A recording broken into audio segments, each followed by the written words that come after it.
पता है कि वहाँ बॉर्डर साइड पे जो बलोचों के रोज़गार का ज़रिया ही बलूचिस्तान में सिर्फ बॉर्डर है, 2 वक्त की रोटी का ज़रिया।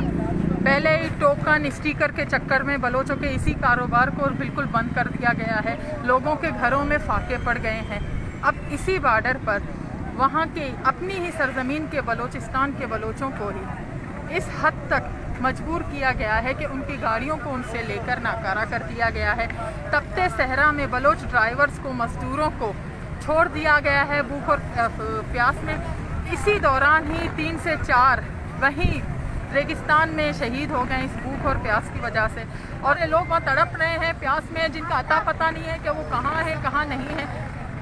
रेगिस्तान में लोग गाड़ियों पर रास्ता भूल जाते हैं, मालूम नहीं चलता कि हवाओं के रुख पर किस तरफ जाना है कि शहर का रास्ता नजर आ जाए। वहाँ पर लोग पैदल पयादा उनकी गाड़ियों को उनसे छीनकर, उनको तशद्दुद करके, मार कर उनको तपते सहरा में छोड़ दिया गया है।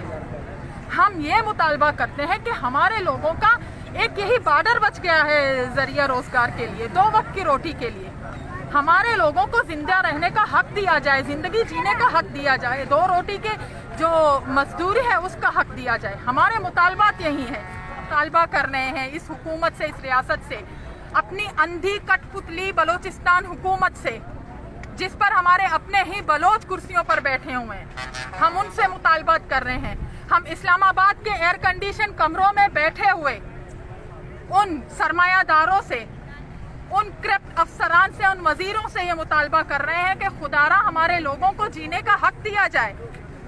एक रहा सहा बॉर्डर ही बचा है बलोच के लिए कारोबार का, 2 वक्त की रोटी कमाने का। इस रमजान के महीने में बच्चे इंतजार में बैठे हैं अपने वालिद के कि अब्बा आएंगे, हमें कम से कम ईद का 1 जोड़ा खरीद कर देंगे। उन बच्चों को नहीं मालूम कि अब्बा आएंगे हमें ईद का जोड़ा खरीद कर देंगे या हम अब्बा के लिए अपना कफन तैयार करें। इस सिचुएशन, इन हालात में बलूचिस्तान के लोग गुजर रहे हैं।